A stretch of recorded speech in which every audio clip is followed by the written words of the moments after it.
It was on the first day of June that Netherfield Park, located near Meryton in Hertfordshire, was reopened at last. The gentleman who had taken its lease some 7 months before arrived alone for a visit. The same one he had deserted some 7 months ago on the advice of his friend and sisters. On the 4th day of that month, he finally visited Longbourn, reacquainting himself with the Bennets, particularly the eldest, one Miss Jane Bennet. After staying the requisite 15 minutes for a formal visit, he departed, but not before Mrs. Bennet had pressed him into returning for a family dinner the following night. After all, she reminded him, he had promised to take a family dinner with them before he departed in November. By the 10th of that month, just 6 days after his first visit, Jane and Bingley were engaged, having found a private moment to declare their mutual despair at the loss of the other following the ball at Netherfield, and proclaiming their undying love for the other.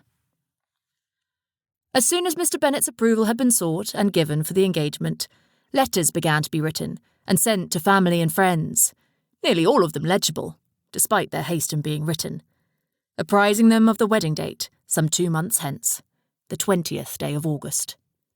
Within a fortnight, letters began to be received from family and friends in London and Scarborough, and even one from Derbyshire arrived, congratulating the pair. Many of these letters were read aloud or shared with the family with great enthusiasm.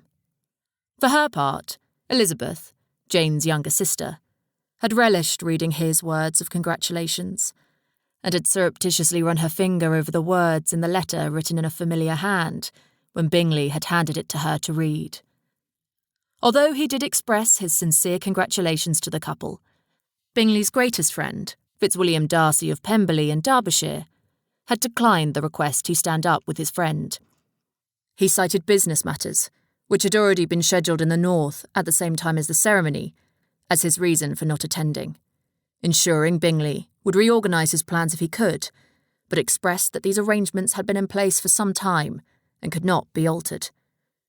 He wished the couple well and invited them to visit Pemberley sometime in the autumn if they liked. Elizabeth was disappointed that he would not attend, and, unlike the rest, she believed she knew the real reason behind his refusal to come. He did not want to see her again, she realised, a fact which left her feeling rather heartbroken.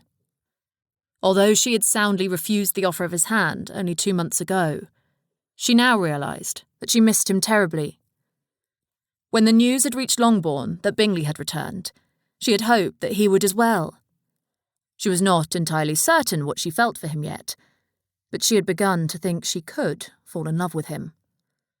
Her thoughts were all in turmoil, but she did know that she wanted to see him and talk to him once more, if for no other reason than to apologise for the hurt she had caused him. However, with him not attending the wedding, all hope for that seemed lost. She laughed at herself for even thinking of renewing their acquaintance. Of course all hope was lost.